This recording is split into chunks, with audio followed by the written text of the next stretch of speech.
Hello, it is another Tuesday. The first Tuesday, I think, we're recording this of the new year. Or did we record a Tuesday that was on New Year's Day or New Year's Eve? I can't remember. But regardless, to me it feels like the first Tuesday of the new year. That may not actually be true. But nonetheless, it is a Tuesday, and we've got another in real life video. As you can see, as I had mentioned before in the past, apologies. We've moved recently, and it is the holidays, and we also just had like a wild winter storm, but thankfully we didn't really lose power. It's been, there's a lot of snow everywhere, and some shoveling needs to be done later today. I'm actually going to go out and do that after I record this when it uploads and all that. But regardless, another in real life video, where sort of the situation is a bit of a mess behind me, right? It's getting there, slowly but surely. Like I said in the past ones, it'll probably be about 2 months, I would guess. Maybe a bit sooner, maybe a bit later.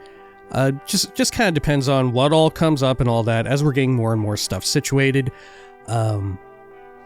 Definitely know that we're moving more furniture around, and sort of, I also got, I don't know if you can see any of it from this angle. I actually, this is definitely a temporary angle because I can't even preview what the camera sees from this angle. I've got it like on my tripod that I use for Instagram selfies and fit pics and whatnot, which, by the way, if you're interested in that, feel free to follow on Instagram. Do put up some fit pics. Admittedly, less so than usual because of, like I said, the whole moving situation. But got a new, to me, desk. Got this thing for only $25, amazingly enough. Holy cow, it's incredible. If you follow me on Blue Sky or, like I said, on Instagram, or both, you'll have seen me talking about it and posting some pictures of it. I kind of love it. Also mentioned, I think, in some recent playthrough videos, right? If you keep up to date with those. Regardless, apologies for the continual changes and all of that. I believe this week, I think in the shot, probably over there, I'm joined by the captain, and when setting up the scene somewhat, it occurred to me, man, I've got a lot of like dog-related paraphernalia. This was never like the intent. I just kind of ended up with like all this dog-related stuff. To be clear, like, it's my partner, my dear partner, who is really, between the two of us, the dog lover. So, like, any love of dogs that has occurred within me is through, like, that osmosis. Is that coming through? I think I first remarked on this phenomenon in a very early Fallout New Vegas, first playthrough of Fallout New Vegas video. But yeah, absolutely rubbed off, and undoubtedly gotten a bunch of dog-related items from her, and just dogs everywhere, all over town. I think that ought to do it for the preamble here. Let's see. We got a bit of a question here. Let's see. Like I said, I don't have my screen from me, so I have to read it off of my phone. This week's question comes from a general viewer whose username is somewhere in the lower third. I have no idea if my hand is even being captured here. I'll just put it really close to my face. Somewhere in the lower third of the screen. Hopefully my own face is on screen. I think it is. I'm looking straight into the camera. Regardless, this general viewer asks, do you ever face anxiety before a recording session? If so, how do you battle it? Which I thought was fairly topical given, I don't know, we're getting a little bit more inside baseball with these last ones, with me having to change things around. We're moving furniture and all of that. I'm gesturing with my hands. I'm not even sure if it's being picked up or whatever. I'm just going to go like this a whole lot, try and get picked up like that. But we're moving a lot of furniture around and all that, continually adjusting things. God, I wish it were like The Sims, where you could just easily move furniture super, super easy, and also change the location of like windows and doors, and just expand your entire house for like $200, right? Just $200, just expand your house by a couple square feet in one direction or whatever, right? Man, how handy would that be? Or shrink parts of it and just change around the general layout of stuff. Goodness gracious. Regardless, Anxiety. So I've talked about this before. We just mentioned talking about various topics in older videos and all of that. I think it was in Morrowind Mondays Volume 1 where I've really brought this up. Definitely, the newer you are to recording videos or talking into a microphone, I think any sort of that like presentational stuff or speaking up on a stage in front of people, right? Whether it's you're just doing audio, you're just doing a podcast, you have to do some kind of performance, anything like that. I think regardless of who you are, you will very likely get, I think probably like 95%, if not more, percentage of people are bound to get anxiety over it, right? The big difference is like how you show it, how you deal with it, kind of how other people see it in you and all of that, right? Your ability to sort of like control this sort of fairly natural response, I think, right? I think it's totally normal. For me, when I first started recording, like I said, you can even hear it in a lot of the recordings as well. If you go back to Morrowind Mondays Volume 1 or like early recordings like Pillars of Eternity, the first one, that was like the first CRPG slot we ever did. And I think we did New Vegas, but New Vegas was a little bit after all of that, right? So by New Vegas rolling around, I'd gotten a little bit more self-assured. But certainly with like Morrowind Mondays Volume 1, it's very easy to see and hear, I should say. The sort of like nervousness, you know, where you kind of have this like nerves on end way of speaking, this candor in your voice. Sometimes I still get it sometimes, right? Sort of, I would say it's not unlike in games where I'm doing like, I'm like playing through them or whatever, and this happens on camera or whatever, in recordings. Sometimes I'll just psych myself out, right? Sometimes I'll just psych myself out and I'll get scared of something that isn't normally scary because I'll just be thinking about it too much. And like I said, I'll psych myself out. The same can happen with anxiety, I think. But going back to the way in which I originally first addressed it was to sort of think of it like I'm not talking into a microphone for people, for like any sort of public audience that may see this in the future. I'm talking into the microphone with my friends. We're like talking over Ventrilo, over TeamSpeak, or by contemporary standards like Discord. We're talking over Discord or something like that. And we're just like shooting the shit, right? That was sort of a way for me to, not perfectly, like I couldn't perfectly set up that sort of mental state, but it was a good way to sort of frame it and think like, and to remind myself, this is the way I need to think about this. This is how I need to like sort of consider the situation to help myself open up. I'm talking with friends.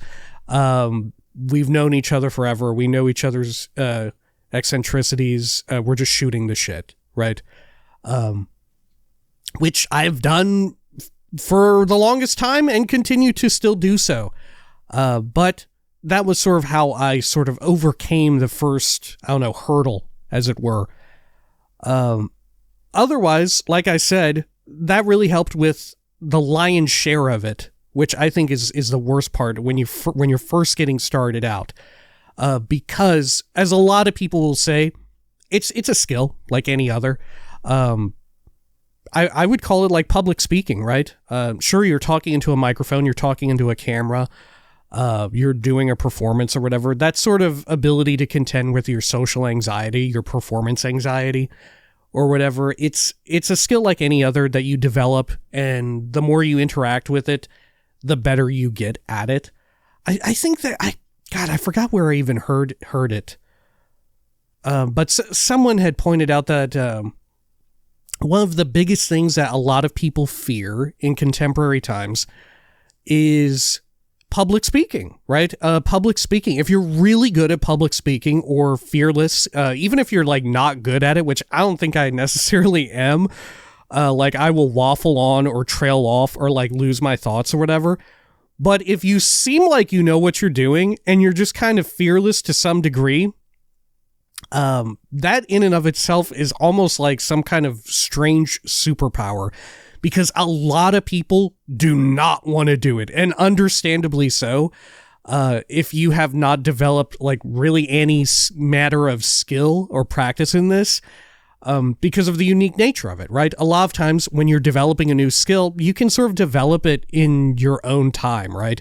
Even if you're playing like an instrument, you can do it either in like a studio or somewhere that like a lot of people aren't paying attention or whatever, or significantly a very small amount of people are paying attention.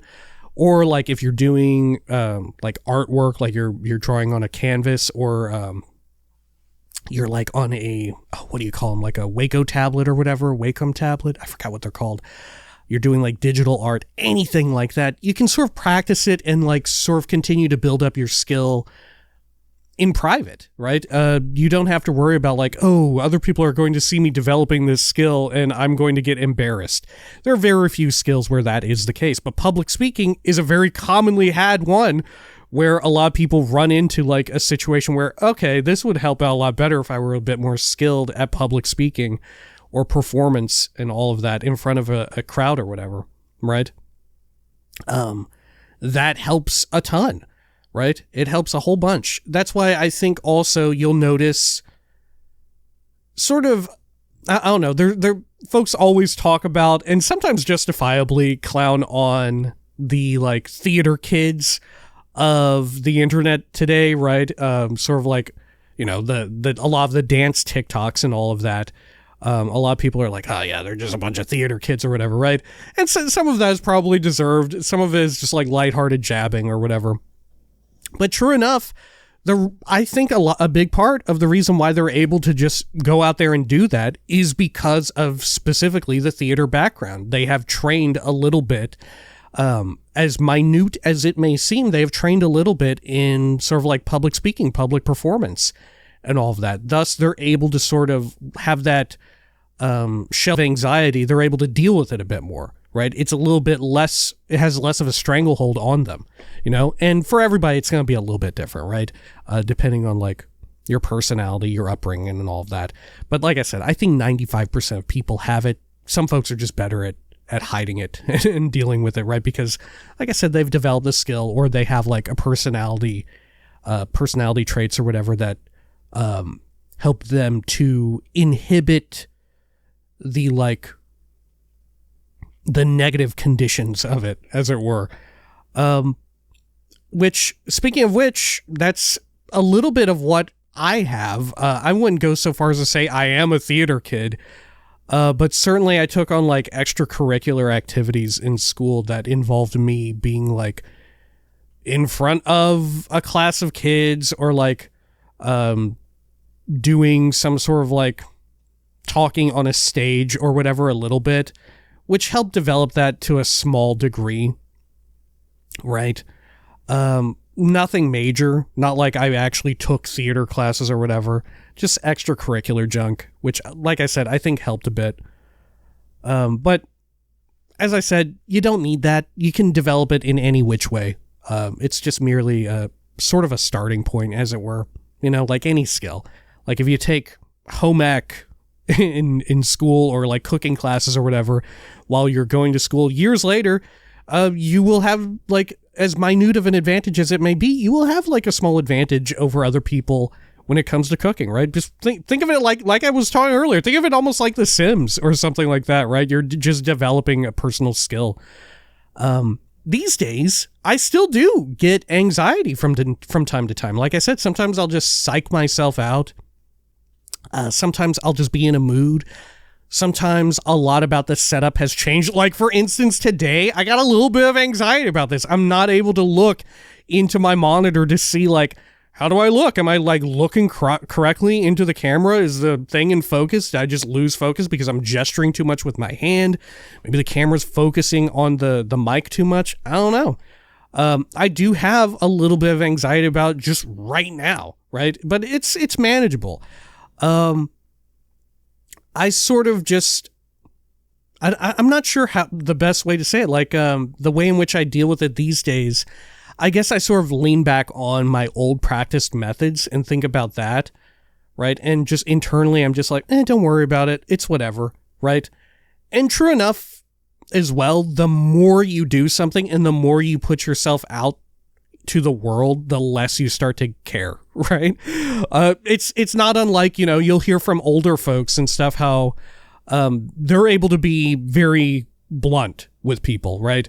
Older folks tend not to have as much anxiety about social situations as others because they're like, well, I've put myself out there so many other times before, this is like nothing, right? Because even if they haven't sought it out themselves, they have just through attrition, through being around, existing in the wonderful world that we all exist in, they have developed that skill just by being around, by being alive, by living life. And I don't know, I think it works for everybody that way. It helps you ignore, by having more of it out there and by just having done more of it, you get less hooked up on like, oh, did I do this right? Did I do that wrong? You start to just care less. Like, for instance, even within a lot more of a micro level here, with just the IRL videos, right? I think there's a decent chunk of people watching this one who very likely watched like the first few of these IRL videos. Certainly me talking into a camera, I had way more anxiety at the start of this. Of particular note, I would cut the video, right? If ever I trailed off and like lost my train of thought or whatever. And sometimes that still happens. Sometimes I still just like lose my train of thought, or, I don't know, like anxiety overcomes me and causes me to lose my train of thought, right? Something along those lines. I would just cut it, right? I would just do a cut. These days, I hardly ever have to do a cut. And true enough, perhaps I do waffle on a lot, right? Perhaps I just do yap into the camera for way too long, which, I don't know, since I can't look at the timer right now on OBS, I'm like, maybe I'm doing it right here, right now. Maybe I am. But a part of you just sort of, the more you do it, you just are like, I don't care, right? Maybe it's terrible to say, but since it's not like a format where it's heavily edited or whatever, I think it's fine, right? You're sort of measuring your own expectation or your own ability to perform with your audience's expectation, right? So in the case of something like this, like a vlog, people aren't expecting like, oh, this is a hard-hitting video essay or whatever, right? Right from the get-go, we sort of establish, even if it's subconsciously to the audience, to you, the general viewer, that, oh, this is kind of casual. This is just someone talking into a camera, kind of chill, right? This isn't like some super duper edited and concise thing. There's not like sources appearing on the screen or whatever. This is just someone having like a little chat into the camera, right? The expectation is different. I think that's the source of a lot of, I don't know, a lot of stuff in media that sometimes comes off the wrong way. Not like a problematic way, but like the delivery of it is wrong, is sort of misunderstanding the expectation of the audience from a format. Like I mentioned this in Let's Plays a whole lot. Like there's a certain expectation held by the audience when they're watching someone else playing a game, right? Okay. Here, for instance, here's a better example. I almost never swear in these IRL videos, not because I plan it that way, but because it just doesn't feel right to do it. Whereas if I am recording a video, I'll be dropping F-bombs and S-bombs all the dang time, right? Because it just feels like the correct environment to do that. And maybe that is incorrect of me. Maybe I need to dial it back a bit, which is something I've had on my mind. But certainly, I feel as if there is a different level of appropriateness, right?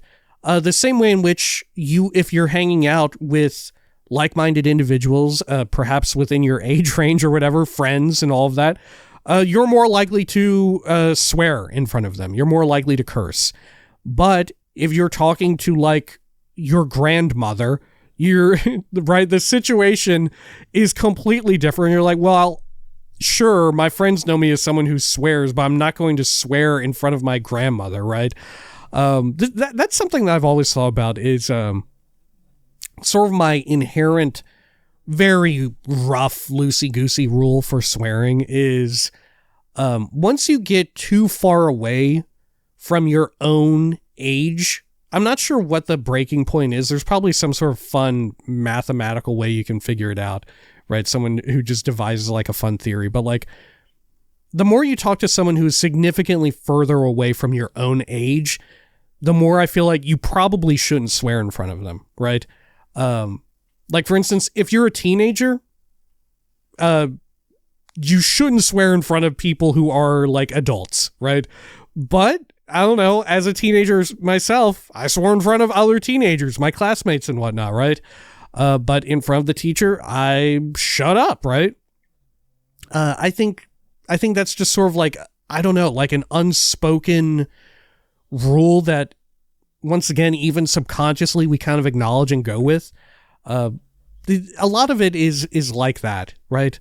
You sort of figure these things out about yourself when it comes, like, to dial it back a bit to anxiety and whatnot. The more you do it, the more it helps. The more you sort of acknowledge your own sort of tics, your own sort of solutions, ways to get around stuff, what sort of makes you anxious, ways in which you can just ignore them and just kind of not care, right? It helps a whole lot, like I said, to just have done it a lot. It just straight up makes you care less about it, right? It feels like there is less riding on one specific video or whatever, right?